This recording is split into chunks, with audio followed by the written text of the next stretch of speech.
This session is being recorded, and this is Sir Siba Rahman and your English language instructor. And आज के session में जो हम चीजें पढ़ने जा रहे हैं वो बहुत सारी है, छोटी छोटी है बट बहुत सारी है। मेरा आपसे पहला सवाल, can we make a sentence without an object? Tick लगाकर आप बता सकते हैं, क्या हम ऑब्जेक्ट के बगैर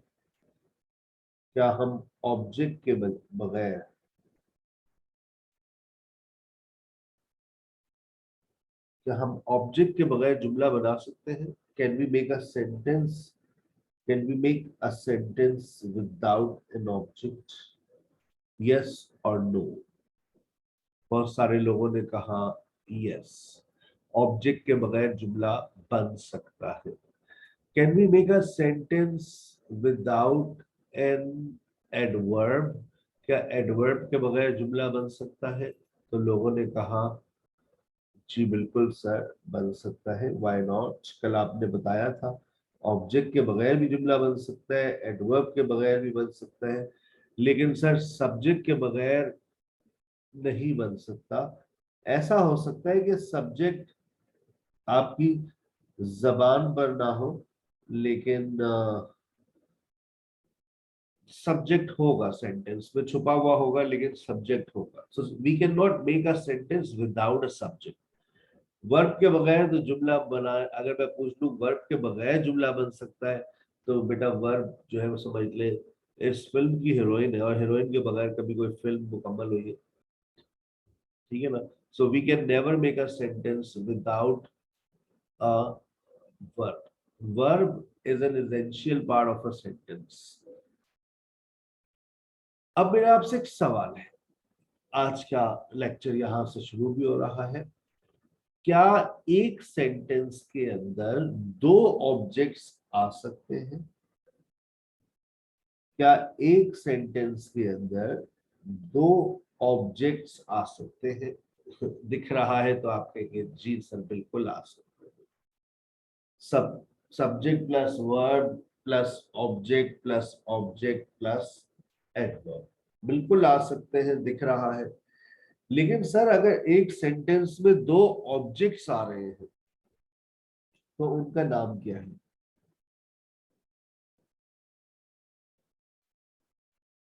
उस जो ऑब्जेक्ट, अगर दो ऑब्जेक्ट्स आ रहे हैं तो उन दो ऑब्जेक्ट्स का कोई ना कोई तो नाम होगा ना? बिल्कुल है। आइए अब इन पहले दो ऑब्जेक्ट्स के बारे में पढ़ते हैं, बड़ा मजा आएगा आपको। Direct object versus indirect object. अगर किसी भी सेंटेंस के अंदर दो ऑब्जेक्ट्स आ जाए, अगर किसी भी सेंटेंस के अंदर दो ऑब्जेक्ट्स आ जाए, तो याद रखें कि उनके नाम है। एक का नाम है डायरेक्ट ऑब्जेक्ट, एक का नाम है indirect object. Direct object refers to something. Direct object से मुराद समथिंग है, और इनडायरेक्ट ऑब्जेक्ट से मुराद है somebody। इनडायरेक्ट ऑब्जेक्ट से मुराद है somebody। अब इन somebody और something को आप बहुत अच्छे से समझते हैं। मैं कौन हूं? somebody something। who am I? somebody something। Mic खोल के बता सकते हो? Sir somebody। अच्छा, मेरे पास ये जो मोबाइल फोन है ये somebody है something है? something। जिसको मैं फोन करता हूँ वो somebody है या something है? somebody। जो मैं खाता हूँ वो somebody है या something है? something। ठीक है ना? आखिरी बात समझ, सबको क्लियर है कि समथिंग क्या चीज होती है और somebody? Am I right, sir? बेटा you are always right. Okay। Atma can never be wrong.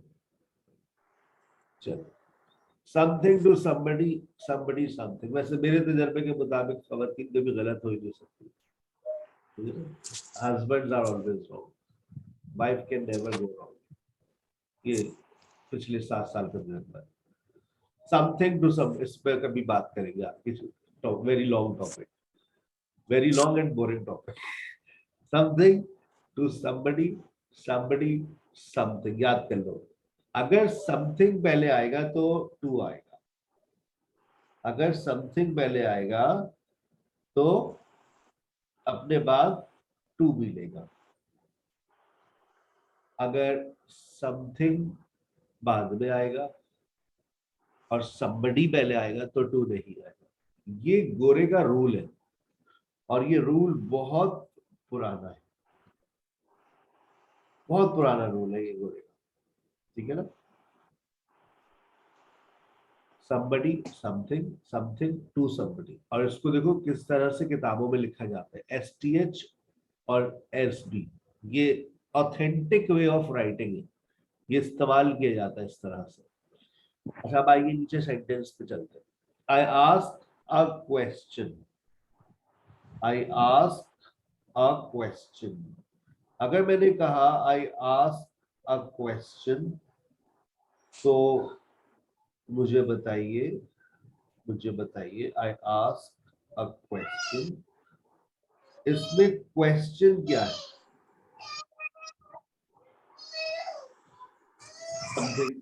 Something है सर। आई आस्क अली, इसमें Sir, जी, question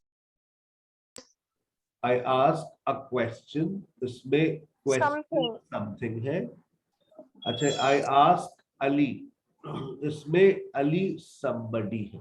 Somebody है। अब मैं चाह रहा हूं कि मैं इस सेंटेंस को अपने स्टाइल से बनाऊं और इसमें दोनों डबल ऑब्जेक्ट का इस्तेमाल करूं। अब जब मैं डबल ऑब्जेक्ट का इस्तेमाल करूंगा तो याद रखें कि मेरे पास दो ऑप्शन है, मैं समथिंग को पहले ला सकता हूं, आई आस्क अ क्वेश्चन, अब जब समथिंग पहले आएगा तो फॉर्मूले का टू आएगा, I ask a question to Ali. अच्छा somebody को पहले ले आइए, I ask Ali a question, I ask Ali a question, मैं अली से सवाल करता हूँ, दोनों का मतलब एक ही है, मैं अली से सवाल करता हूँ।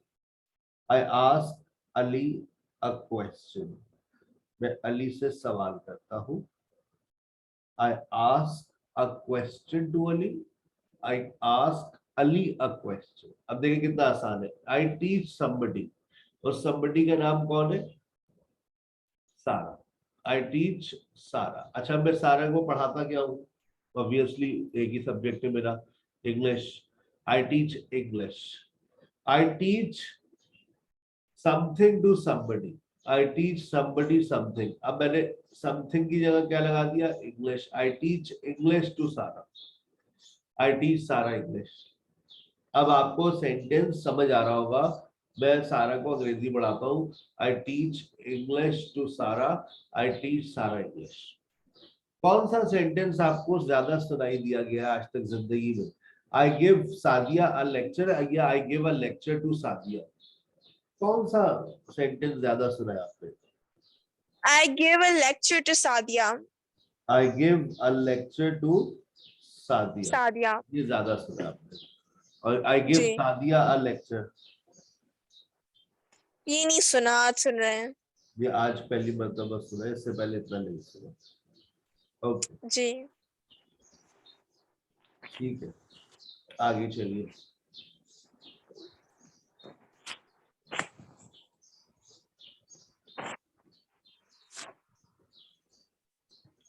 सर एक सवाल है। जी बेटा पूछिए। सर देखिए आपने कल की क्लास में, कल के सेशन में एक ऑब्जेक्ट लगाया, फिर आपने ऑब्जेक्ट को उड़ा दिया, फिर आज के सेशन में आपने डबल ऑब्जेक्ट लगाए।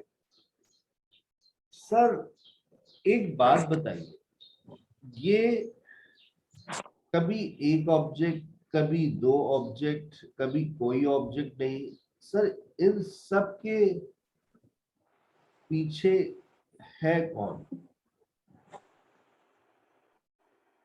आप मुझे खुद बता दीजिए, ऑब्जेक्ट के पीछे कौन?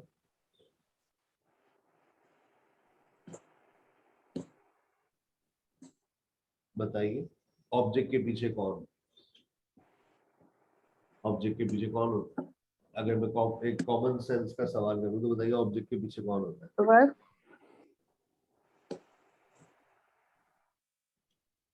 ऑब्जेक्ट के पीछे होता है वर्ब। आपने बिल्कुल सही पहचाना, ऑब्जेक्ट के पीछे होता है वर्ब, और यहां पर भी ऑब्जेक्ट के पीछे वर्ब ही है जो सारे मसले मसाइल पैदा कर रहा है। आप वर्ब को मासूम मत समझिएगा, मैं बता रहा हूं आपकी जिंदगी में वर्ब बड़ा इंपॉर्टेंट है। अभी वर्ब के ऊपर मैंने बातें शुरू नहीं की है, लेकिन देखें वर्ब खुद ब खुद आई है। अभी बात इनडायरेक्टली चल रही थी ऑब्जेक्ट पर और इनडायरेक्टली वो वर्ब आ गया। अब वर्ब इसके पीछे है और उस वर्ब का एक नाम है, और वो नाम है transitive verb versus intransitive verb. ये बात अगर आज सीख ली तो जब आप पैसिव वाइज पढ़ेंगे आगे चलकर जिंदगी में तो आपको इनकी जरूरत पड़ेगी। आपको ट्रांजिटिव वर्ब और इनट्रांजिटिव वर्ब्स की नॉलेज होनी चाहिए। क्या मतलब सर? देखिए ट्रांजिटिव वर्ब्स कौन से वर्ब्स होते हैं? देखिए आगे लिखा हुआ है वी एन और V double N. V N और V double N. Transitive verbs वो वर्ब्स होते हैं जो अपने बाद या तो एक ऑब्जेक्ट लेते हैं या फिर दो ऑब्जेक्ट लेते हैं। हमें कैसे पता चलता है सर? लिखा हुआ तो है कि डिक्शनरी के अंदर लॉन्ग ब्रैकेट में ऐसी तरह से लिखे हुए होते हैं वी एन और वी डबल एन। इसको आसान जबान में नीचे कर लिख दिया मैंने, verb followed by an object. देखो वर्ब और आगे मैंने निशान एक एरो बनाया है, verb followed by single object, verb followed by double object. और जो जिन वर्ब्स के बाद ऑब्जेक्ट आता है वो क्या कहलाते हैं? वो क्या कहलाते हैं?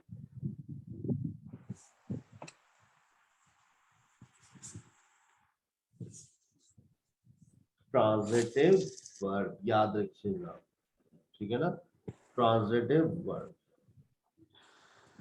ट्रांजिटिव वर्ब्स कौन से वर्ब्स होते हैं? जो अपने बाद ऑब्जेक्ट लेते हैं। सर इनकी तादाद कितनी है? जितने तुम्हारे सर पे बाल है। सर मैं तो माशाल्लाह बड़ा घना है सर। हाँ तो जब भी तो मैं कह रहा हूँ जितने तुम्हारे सर पे बाल है उतने ट्रांजिटिव वर्ब्स है, और जितने मेरे सर पे बाल है उतने इंट्रांजिटिव वर्ब्स है। ठीक है ना? अच्छा तो मतलब काफी कम है इंट्रांजिटिव वर्ब्स। जी सर, इंट्रांजिटिव वर्ब्स की तादाद कम है। ट्रांजिटिव वर्ब समझ आ गए जो अपने बाद ऑब्जेक्ट लेते हैं। तो इसका ऑपोजिट क्या होगा? इंट्रांजिटिव वो वर्ब्स होते हैं जो अपने बाद ऑब्जेक्ट नहीं लेते। लेकिन अब इंट्रांजिटिव वर्ब्स अपने बाद अगर ऑब्जेक्ट नहीं लेते तो फिर क्या लेते हैं? आइए देखिए, इंट्रांजिटिव वर्ब्स के आगे सबसे पहला जो आपके पास ऑप्शन है वो क्या है? वर्ब। देखिए लॉन्ग ब्रैकेट के अंदर वर्ब लिखा हुआ है, यानी कि वर्ब खाली, इसके बाद कुछ भी नहीं आता। मैं आपको एक एग्जांपल दे देता हूं, birds fly, birds fly, the door opens। क्या वर्ब के बाद कुछ आया? क्या वर्ब के बाद कुछ आया? कुछ भी नहीं आया। इसका मतलब ये है कि जब आप इंट्रांजिटिव वर्ब्स का इस्तेमाल करते हैं तो मुमकिन है कि वर्ब के बाद कुछ ना आए। अगर कुछ आएगा तो तीन ऑप्शन है, एडजेक्टिव आ सकता है, प्रेपोजिशन आ सकता है, एडवर्ब आ सकता है। I go to school every day, देखिए गो के बाद क्या आ रहा है? सर प्रेपोजिशन आ रहा है। तो इसका मतलब ये है कि गो इंट्रांजिटिव वर्ब। अक्सर लोग कहते हैं I go to school every day के अंदर ऑब्जेक्ट है, उनकी नॉलेज में कमी है।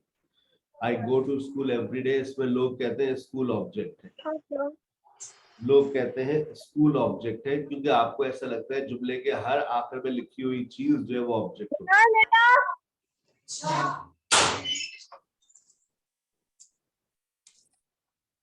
अपने माइक्स को बंद रखा करें। He is tired। अब देखिए आपके पास he is tired, इसके बाद स्टेट वर्ब आ गया। स्टेट वर्ब के बाद एडजेक्टिव ही आता है या नाउन आता है। He is tired आपके पास एडजेक्टिव आ रहा है। पहले preposition था वर्ब के बाद, फिर एडजेक्टिव आया, he drives slowly, he drives slowly, अब आपके पास एडवर्ब आ गया। अच्छा, मतलब आपका कहने का ये है सर कि हम इन ट्रांजिटिव वर्ब्स के अंदर ऑब्जेक्ट्स नहीं लगाते। नहीं, वही मैं बात कर रहा हूं कि वो वर्ब्स जो अपने बाद ऑब्जेक्ट नहीं लेते उनको इन ट्रांजिटिव वर्ब्स कहते हैं। और ये बताइए कि इन ट्रांजिटिव वर्ब्स अगर अपने बाद ऑब्जेक्ट नहीं लेते तो फिर क्या लेते? तो हो सकता है कुछ भी ना ले, हो सकता है एडजेक्टिव ले, प्रीपोजिशन ले, एडवर्ब ले। जो आपको ऑब्जेक्ट लगता था आज से पहले वो ऑब्जेक्ट नहीं था। अगर मैंने आपसे कहा ही ड्राइव स्लोली, इसमें ऑब्जेक्ट क्या है तो आप तो फौरन ठक से निकाल के दे देते सर स्लोली। स्लोली ऑब्जेक्ट थोड़ी थी, एडवर्ब है भाई। ही इज टायर्ड, बताइए ऑब्जेक्ट क्या है? आपने कहा सर टायर्ड, भाई वो तो एडजेक्टिव है। ठीक है, और इसकी एक आखिरी बात, मुझे बताइए, आप लोग जनरल नॉलेज में होगा आप सबकी, हाथ उठाकर बताइएगा, कौन बताएगा? बताइए पैसिव वाइज में सबसे पहला काम क्या होता है? जब हम पैसिव वाइज बनाते हैं तो पैसिव वाइज के अंदर सबसे पहला काम क्या होता है? Yes Angela.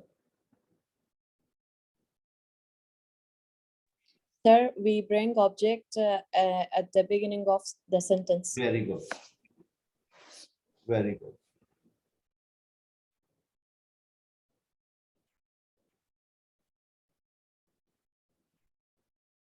जबरदस्त।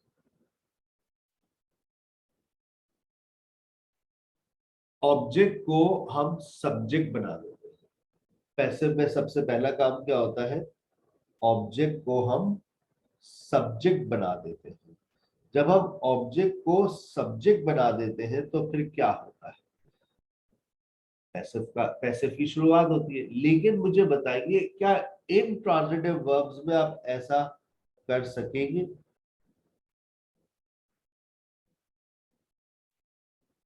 क्या इन ट्रांजिटिव वर्ब्स में आप ऐसा कर सकेंगे? कभी भी नहीं। क्यों? ऑब्जेक्ट ही नहीं होगा। जब ऑब्जेक्ट नहीं होगा तो वो सब्जेक्ट नहीं बनेगा, जब सब्जेक्ट नहीं होगा तो पैसिव नहीं बनेगा। इसका मतलब ये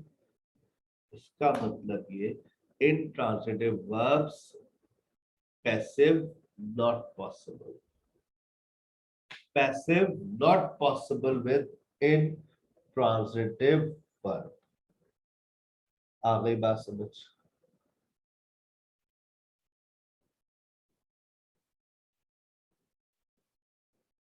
चले बेटा आगे। अब थोड़ा सा हम आगे चल रहे हैं, यहाँ पर हमारा ये वाली बातें खत्म हो गई है कि ट्रांजिटिव वर्ब्स क्या होते हैं, इंट्रांजिटिव वर्ब्स क्या होते हैं, डायरेक्ट ऑब्जेक्ट क्या होता है, इनडायरेक्ट ऑब्जेक्ट क्या होता है। अब इसी से थोड़ा सी लिंक करते हुए हम लोग बातों को स्टार्ट कर रहे हैं, और वो है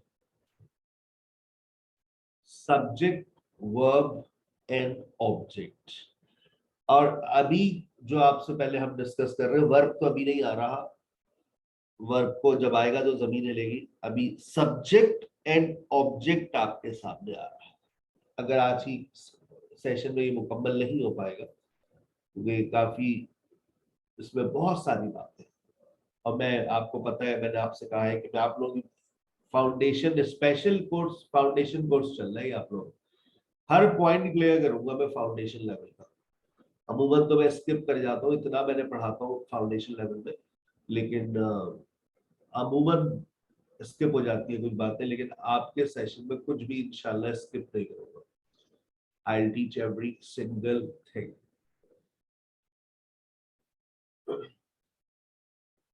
अच्छा, अब हम कंटिन्यू कर रहे हैं सब्जेक्ट एंड ऑब्जेक्ट। सब्जेक्ट तो बड़ा मासूम है, सब्जेक्ट को कोई परेशानी नहीं है। Subject is a word which comes in the starting of a sentence and normally performs action. सीधा सच्चा है, सब्जेक्ट जुमले के शुरू में आता है और जनाब उसका एक ही काम है, और वो काम क्या है? एक्शन को perform normally performs the action. Subject में कोई परेशानी नहीं है क्योंकि ये जुमले के शुरू में आता है, आना ही होता है इसको। लेकिन ऑब्जेक्ट क्या है यहाँ पर? आज अभी ऑब्जेक्ट में बड़े मसले देखे। अभी हमने एक ऑब्जेक्ट पढ़ा भी, डायरेक्ट ऑब्जेक्ट और इनडायरेक्ट ऑब्जेक्ट। ऑब्जेक्ट क्या है? हमारे स्टूडेंट्स ऑब्जेक्ट को नहीं पहचान पाते। चले, अगर उनको मैंने इंट्रांजिटिव वर्ब्स भी याद करवा दिए, और इंट्रांजिटिव वर्ब्स याद करने के साथ साथ मैंने कहा कि चले भाई इंट्रांजिटिव वर्ब्स आप याद कर ले, ताकि आप पहचान सके कि ये यहाँ पर ऑब्जेक्ट नहीं है। अगर इंट्रांजिटिव वर्ब्स याद कर नहीं है तो फिर कैसे पहचाने? मैं अभी इतने सारे इंट्रांजिटिव वर्ब्स याद नहीं है, तो फिर कैसे पहचाने कि ऑब्जेक्ट कहाँ पर है, और है भी ये कि नहीं है? तो आज ये बातें बहुत गौर से सुनिए। Object is a word which comes just after a word. अगर अगर अगर ऑब्जेक्ट आएगा तो वो कहां पर आएगा? वर्ब के फौरन बाद। ये बात याद रखिए, just after a verb, just after a verb अगर आएगा तो। और अगर नहीं आएगा तो फिर देखिएगा क्या होगा। अगर तो ऑब्जेक्ट आने वाला है तो आएगा तो वर्ब के फौरन बाद आएगा। देखिए, ही राइट्स अ लेटर। बताइए इसमें वर्ब क्या है? बताइए इसमें वर्ब क्या है? Right. Right. Writes. राइट्स है। बस वर्ब के जो फौरन बाद आया उठा लो उसको। क्या बात कर रहे हो सर? बस मैंने कहा ना, हाथ के बंदे को उठा लो, अ लेटर, यही आपका ऑब्जेक्ट। यानी कि वर्ब को आइडेंटिफाई करना भी जरूरी है। जी बिल्कुल। He writes a letter to me, इसमें बताओ वर्ब क्या है? Writes writes. अब इसके बाद क्या लिखा हुआ है? a letter. A letter. He writes a letter. He writes a letter. अगर मैंने ये कहा ही राइट्स अ लेटर, तो बेटा अब याद रखिए, ही राइट्स अ लेटर ये भी आपका ऑब्जेक्ट है, टू मी ये भी आपका ऑब्जेक्ट है। अभी मैंने आज ही क्लास में आपको मैंने डबल ऑब्जेक्ट की कहानी सिखा दी। तो जब डबल ऑब्जेक्ट आपके दिमाग में बैठे हुए हैं तो आप फौरन कहेंगे sir excuse me, yes sir there are two objects, there are two objects in this sentence. मैंने कहा है sir a letter and me. तो टू क्या है सर? वो फॉर्मूले का है, क्योंकि अगर समथिंग पहले आता है तो टू अपने साथ लेकर आता है। लेकिन सर आप चाहे तो इस सेंटेंस को तब्दील कर दें, तो इनडायरेक्ट ऑब्जेक्ट को आप जो है वो पहले ले आइए। मैंने ठीक है, यानी somebody को पहले ले आइए और समथिंग को बाद में ले जाइए। he writes me a letter, टू उड़िए, he writes me a letter। आपने वर्ब को पहचाना, वर्ब के फौरन बाद ऑब्जेक्ट बैठा हुआ है। ठीक है। अच्छा, एक टेक्निक बता रहा हूं, गौर से सुनना। टेक्निक बता रहा हूं कि अगर वो दोनों ऑब्जेक्ट ही हैं तो याद रखना वो एक दूसरे से रिप्लेस हो जाएंगे। देखो, मैंने अ लेटर टू बी था, मैंने बी को इधर, अ लेटर को उधर ले गया, कोई मसला हुआ? कोई मसला हुआ? कोई मसला नहीं हुआ।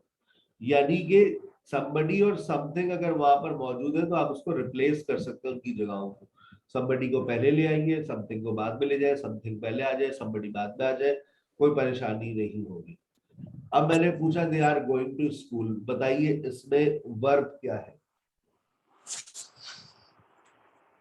Going, sir. Going. अब बताओ इसमें Sir, ऑब्जेक्ट।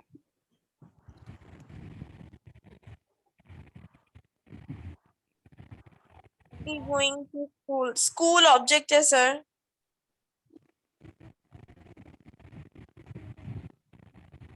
सोच लो लड़की, आपने कहा स्कूल ऑब्जेक्ट है, आपने पहले बताइए वर्ब क्या है? Going. Going. वर्ब के फौरन बाद Going. क्या है? तो टू है ऑब्जेक्ट, मतलब पर अगर ये तो टू है प्रीपोजिशन है ना ऑब्जेक्ट। टू। सुभान अल्लाह, सुभान अल्लाह। तो टू ऑब्जेक्ट हो गया। इसको जरा सब, इससे पैसे वाइज का कभी जुमला देखा तुमने? टू से उठाओ, ऑब्जेक्ट को सब्जेक्ट बना दो, ये टू वहां जाकर फॉर हो जाएगा। कैसी बातें कर रही है बेटा? Sir, going verb नहीं है लगता आपको ऐसी बातें और करती? They are going to school, बेटा गोइंग के फौरन बाद आपने देखा टू आ रहा है, ये टू प्रेपोजिशन है, अपने दिमाग preposition. में जोर डालिए। सर ने एक बात आपसे कही थी कि वर्ब के बाद या तो प्रेपोजिशन आएगा या एडवर्ब आएगा या एडजेक्टिव आएगा या फिर वो कुछ भी नहीं आएगा। यहाँ पर तो प्रेपोजिशन आ रहा है, यानी कि ये कौन सा वर्ब है? Intransitive. वर्ब। इंट्रांजिटिव वर्ब्स में ऑब्जेक्ट आता है? No. इंट्रांजिटिव वर्ब्स में ऑब्जेक्ट आता है? कभी भी नहीं। नहीं sir. ठीक है ना, तो इसका जी. मतलब है यहाँ कोई ऑब्जेक्ट नहीं है। I asked Sara to make a cup of tea for me, बताइए यहाँ पर ऑब्जेक्ट क्या है? वाटर कूलर मिल सकता है आपको। A cup of tea. A cup of T, very good. और कोई किस्मत आजमाए? Me. Me. किसी ने कहा मी? A cup of tea and me. Two object है. ओह जबरदस्त भाई, आपको तो 2 वाटर कूलर देने चाहिए। यस, और कोई? नहीं सर, ये भी intransitive है मे बी, बिकॉज यहाँ पे preposition आ रही है. बस बदतमीजी पर उतर आई ना तो। Something and somebody. Two objects. Sir make verb है तो वर्ब के बाद आ रहा है अ कप ऑफ टी फॉर मी। तो Now a for cup of tea हो गया, उसके बाद for तो preposition है तो me. me है ना, a cup of tea and me. दो है ना. No सर, me नहीं है. कोई एक खूबसूरत और जही लड़की हमारी क्लास में निकली,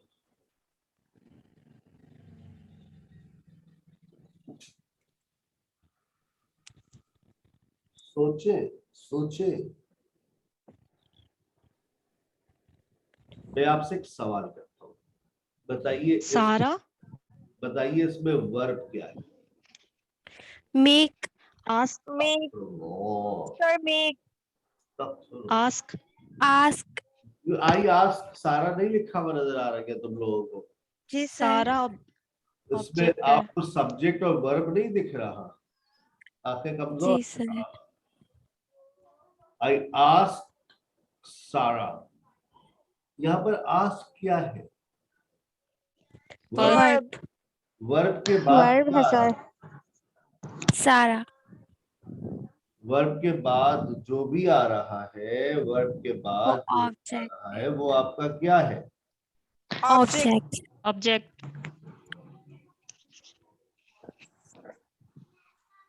बस आया सारा, और सारा आपका ऑब्जेक्ट है। अब सारा अगर ऑब्जेक्ट है तो बाकी चीजें क्या बकवास लिखी है सर? टू मेक आपका इन्फिनिटिव है, अ कप ऑफ टी आपका नाउन फ्रेज है, फॉर प्रपोजिशन है, मी आपका प्रोनाउन है। सर इन्फिनिटिव क्या होता है? अब एक बच्चे का सवाल, सर इन्फिनिटिव क्या होता है? कभी भी याद रखे, याद रखे, याद रखे, 2 वर्ब्स एक साथ नहीं आ सकते।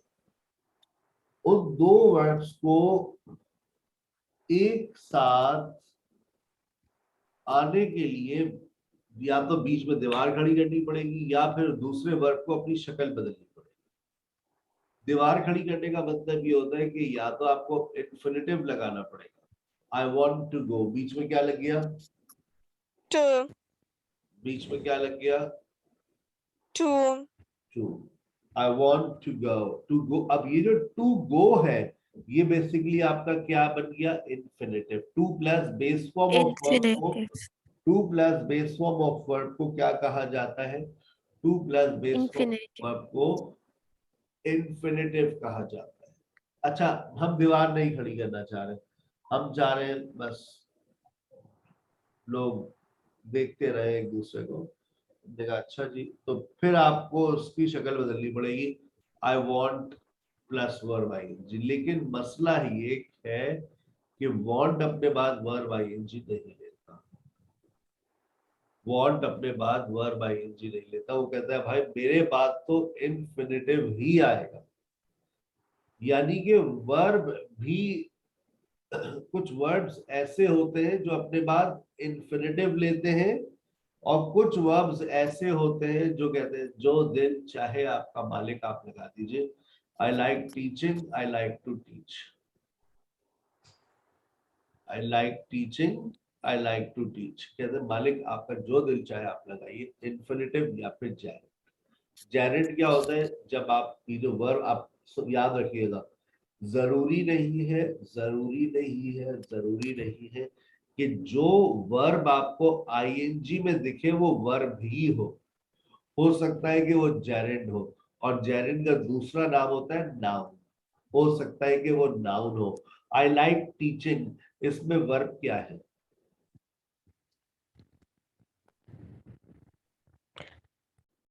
Like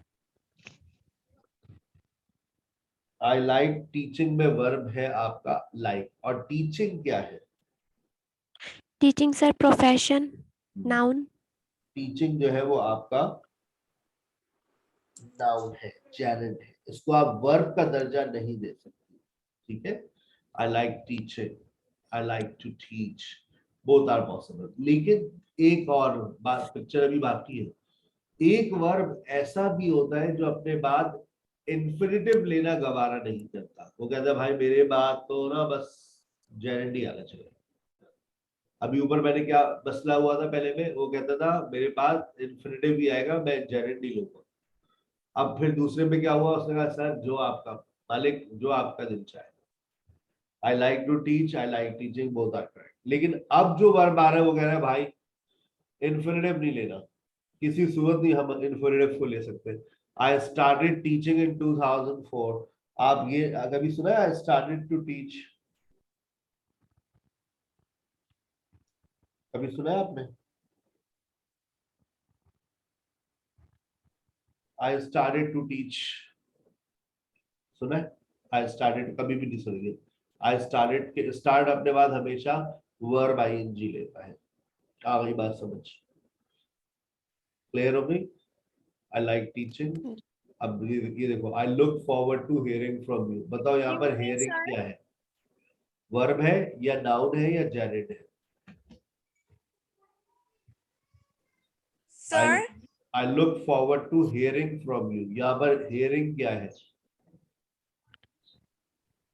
वर्ब है, जेरेड है, इन्फिनिटिव है? Sir, gerund. जेरेड है, बस। मुझे ये जेरेंड वाली बात समझ नहीं आई। कौन सी बात बेटा?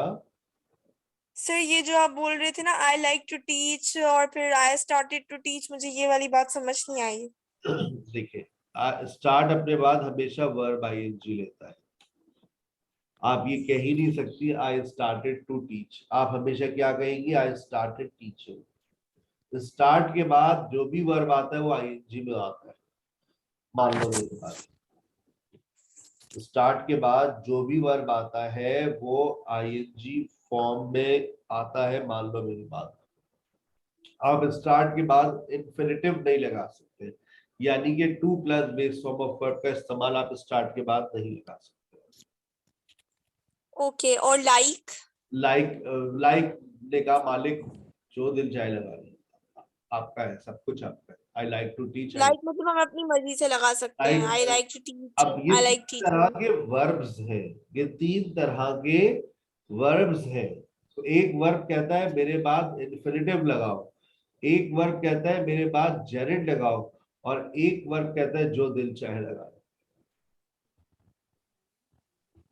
आ गई बात समझ? जी सर। चले आगे। यस। अब एक स्पेशल केस। अभी मुझे ये बताइए, आई लाइक टू टीच मैंने कहा, आई लाइक टीचिंग कहा, दोनों में कोई डिफरेंस है? आई लाइक टू टीच कहा, आई लाइक टीचिंग कहा, दोनों में कोई डिफरेंस है?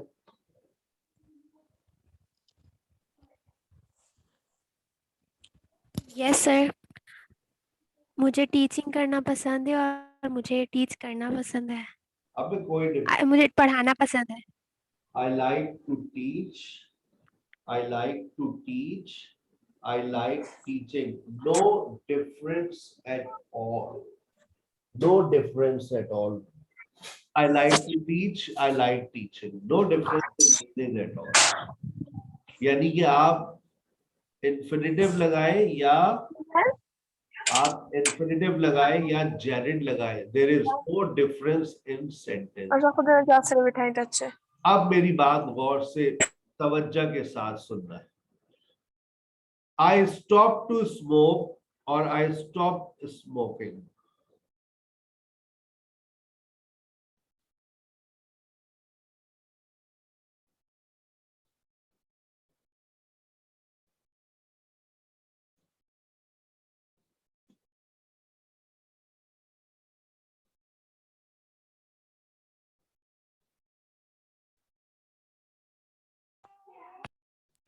जी सर बताएं।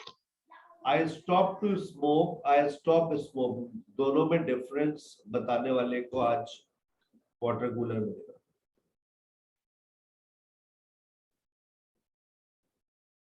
बताइए। मैंने स्मोकिंग करना छोड़ दी। और मैंने स्मोक करने से मना किया। I stop to smoke. मैंने स्मोकिंग करने से रोका। I stopped to smoke, I stopped smoking. I stopped to smoke. Sir पहले मैंने स्मोक करने से रोका। आई स्टॉप स्मोकिंग, मैंने स्मोकिंग करना छोड़ दी।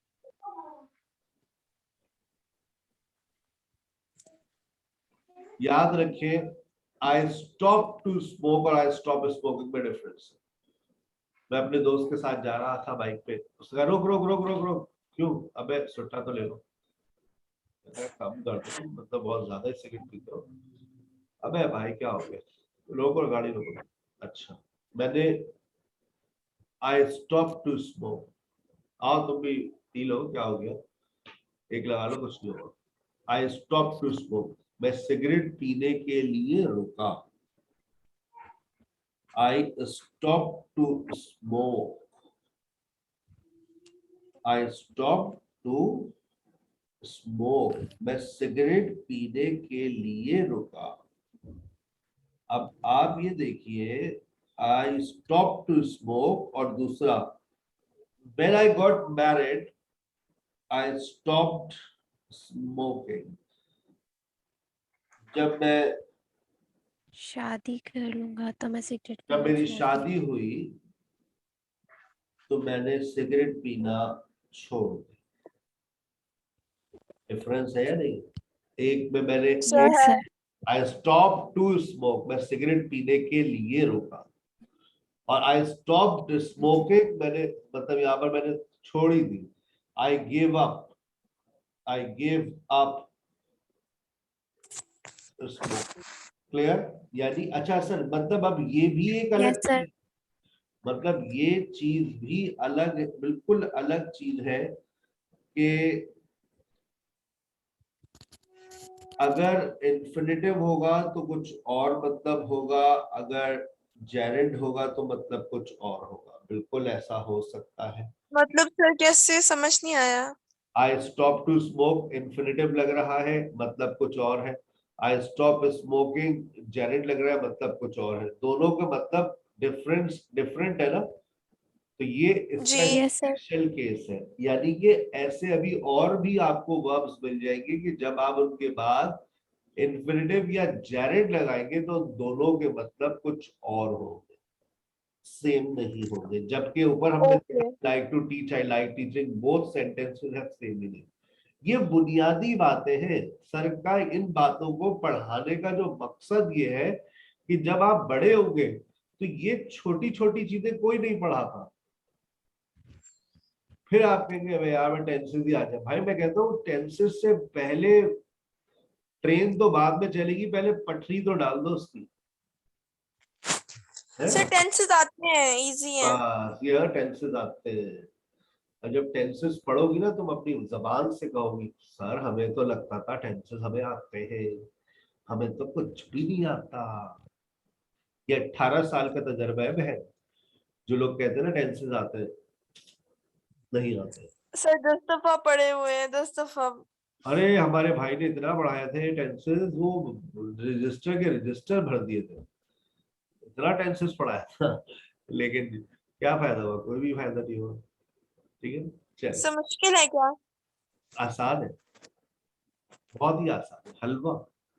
बस मैंने आपसे कहा ना हमारी नॉलेज में कमी है। जहां आपकी नॉलेज खत्म होती है ना टेंसेस की, वहां से तो टेंसेस स्टार्ट होते हैं। आपकी जितनी भी नॉलेज ना, आप देखिएगा जहां आपकी नॉलेज खत्म होगी, मैं अपनी बात वहां से स्टार्ट करूँ। ठीक है ना, आपको प्रेजेंट सिंपल के बारे में यही आता होगा ना कि subject plus base form of verb, S और यूज फॉर्म, नेगेटिव में डू डज लगता है, उसके बाद फर्स्ट फॉर्म लगती है। इसको इस्तेमाल करते हैं रिपीटेड एक्शन के लिए। खत्म जी सर। खत्म। जी जी सर। जहां आपकी जी सर, बात यही आता खत्म होगी वहां से मेरी बात शुरू होगी। अच्छा, ये तो पता ही है, मुझे पता है। तो यहाँ से तो बात मेरी शुरू हो गई। Oh, I see. चलिए, I called her yesterday. I called her yesterday in the morning. I called her in the morning yesterday to discuss a problem. गौर से देखिए जुमले को और मुझे बताइए इसमें ऑब्जेक्ट क्या है।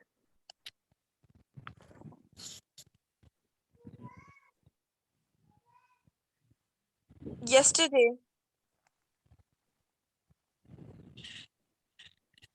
सर हर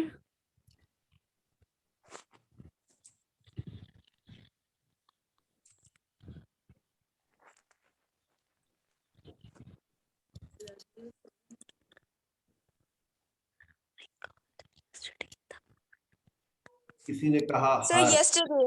किसी ने कहा सर yesterday।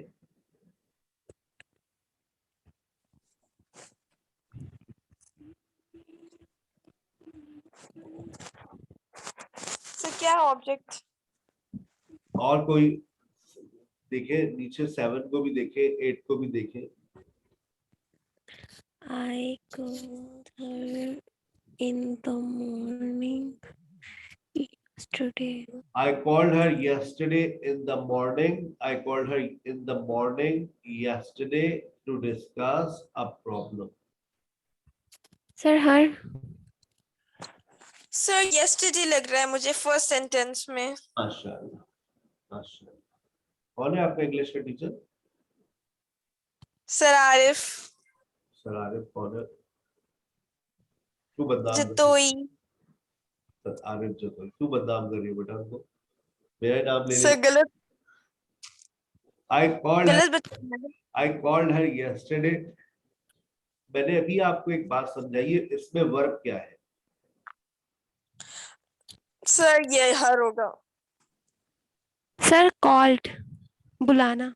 Called. सर भूल गई Called के थी मैं, बाद, हर होगा वर्ब के बाद जो आएगा वो क्या है? ऑब्जेक्ट। सर फिर ऑब्जेक्ट हर। yesterday में आप क्यों फिसल गई? सर भूल गई मैं। बस बादाम खाया करें। अगला सेंटेंस देखिए, I call her yesterday in the morning. कुछ लोग इन द मॉर्निंग को दिमाग में लेकर आ रहे थे, जब भी खामोश थे, बता नहीं रहे थे, परेशान थे। मैंने एक बात समझा दी है कि कॉल्ड के बाद यानी वर्ब के बाद जो आ रहा है वो ऑब्जेक्ट है, तो इन द मॉर्निंग में दिमाग क्यों जा रहा था? वो तो प्रेपोजिशनल फ्रेज है, यस्टरडे एडवर्ब है। I called her in the morning, prepositional phrase, yesterday adverb, to discuss infinitive. A problem noun phrase, her object है आपका। आ गई बात समझ? यस जी सर। सर। अब नीचे देखिए नंबर 9, 10, 11, 12। He told me, बताओ ऑब्जेक्ट क्या है? मी।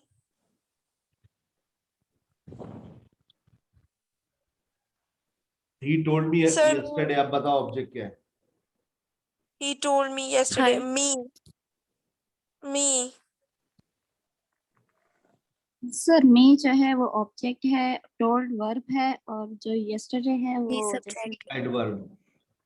एडवर्ब है। अच्छा, he told me a story yesterday, इसमें बताओ ऑब्जेक्ट क्या है? me। You told me of Sir, me। He told me, he sir told। दो ऑब्जेक्ट्स हैं। माशाल्लाह, बिल्कुल आप नहीं सर एक है। बिल्कुल सही। आप स्टोरी है। He told me a story yesterday. He told a story to me yesterday. He told sir दो हैं, a मी story और to me आ yesterday. स्टोरी। अगर दो ऑब्जेक्ट है तो दोनों को मैंने आपको बताया वेरीफाई करने का तरीका। वेरीफाई करने का तरीका क्या है? मी को इधर ले आइए, स्टोरी को उधर ले जाइए, स्टोरी इधर ले आइए, बी को उधर ले जाइए, तो आप देखें, आप फौरन समझ जाइए। ठीक है, जी आखिरी सर। बात, फिर छुट्टी आप लोगों की। अच्छा, मैंने फ्राइडे और सैटरडे की जो क्लास टाइमिंग रखी है दोपहर की ही रखी है। फ्राइडे और सैटरडे दोनों दिन मिस मरियम की क्लास होगी, प्रेजेंटेशन सेशन होगा। कल रात में आपके पास ऑप्शन है कि आप अपनी स्किल्स की क्लासेस का आगाज कर लें, इसलिए मैंने कल रात में सेशंस नहीं रखे लैंग्वेज के। फ्राइडे और सैटरडे, यानी कल फ्राइडे है या फ्राइडे ना, सर फ्राइडे को तो छुट्टी होती है ना लैंग्वेज की। सुन ले आप मेरी बात। फ्राइडे और सैटरडे रात में स्किल्स की क्लासेस रखी है। टाइमिंग्स है 10 से 11 और 11 से 12। जिसका दिल चाहे वो MS ऑफिस और ग्राफिक डिजाइनिंग का स्टार्ट ले ले। ठीक है। अच्छा, दोपहर सर के आई अंदर वांट टू आपकी टेक। कल क्लास की जो टाइमिंग्स चल रही है वो 2 से 4 ही होगी, लेकिन उसमें प्रेजेंटेशन हो रही है, आज मिस मरियम गाइड कर देगी। अच्छा, कल भी हो रही है, आप कल देना चाहे कल दे दीजिए, कल सुनना चाहे कल सुन लीजिए, परसों दे दीजिए, और परसों भी आपकी प्रेजेंटेशन है। मतलब 2 दिन आपकी क्लास हो रही है, फ्राइडे और सैटरडे दोपहर में 2 से 4, और वो दोनों प्रेजेंटेशन सेशन के नाम ही रखी है मैंने, ताकि अगर जो कह रहे हैं हमारी छुट्टी है तो उसका लॉस ना हो, क्योंकि मैंने रात की क्लास जो ऑफ की है ना, उसको मैंने दोपहर में कंपनसेट कर दिया। कल रात में स्किल्स की क्लासेस हो रही होगी, ताकि आप लोग स्किल्स को भी फोकस करें। 2 स्किल्स आपके ओके सर। स्टार्ट हो जाएंगे। ठीक है। अच्छा देखो बेटा, स्किल्स की क्लासेस लाजमी लो।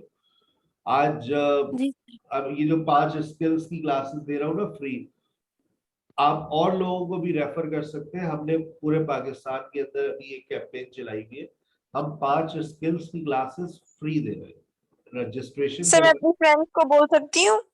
जो भी आपकी फीमेल फ्रेंड्स हैं आप उनको बोल सकती है कि आप ओके। नंबर पे वो राब्ता कर लें।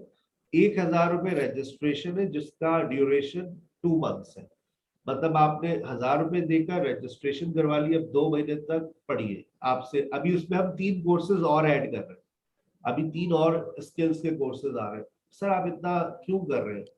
बेटा ये वही स्किल्स है जिससे आज दुनिया कमा रही है। एक वेब डेवलपर कमा रहा है, एक ग्राफिक डिजाइनर कमा रहा है, एक वीडियो एडिटर कमा रहा है, कंटेंट राइटर कमा रहा है। MS ऑफिस बेसिक स्किल है इन चारों के लिए। सर मुझे फ्रीलांसिंग का शौक है। बेटा ये फ्रीलांसिंग स्किल्स ही कहलाते हैं। जब आप फ्रीलांसिंग कहते हैं हमें फ्रीलांसिंग करनी है, तो मेरा सवाल होता है तुम्हारा स्किल क्या है? मैं तो बिल्कुल जीरो, दिल बड़ा सन्नाटा हूँ, मुझे तो कुछ नहीं आता। मैं एक फ्रीलांसर हूँ ना, आई एम अ फ्रीलांसर। मेरा मेजर स्किल क्या है बताओ? What is my language. Major? Language teaching. English. Language sir. Language teaching, language teaching and IELTS teaching and social media marketers.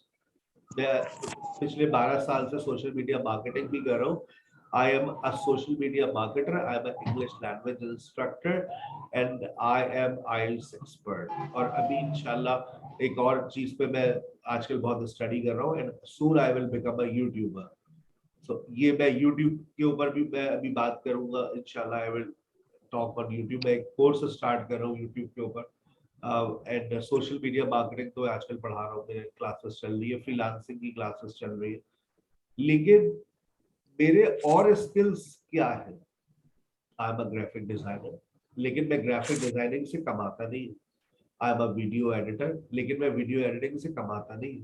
So when you become a freelancer, आपका एक skill होता है जिससे आप कमाते हैं, याद रखिएगा। बाकी जो स्किल्स होते हैं वो आपको सपोर्ट करते हैं। मैं भी आपके सामने किस चीज पर लिख रहा हूं?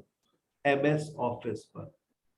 ये स्किल मुझे सपोर्ट कर रहा है। मुझे, मैं MS ऑफिस से नहीं कमा रहा, I am not earning with MS office.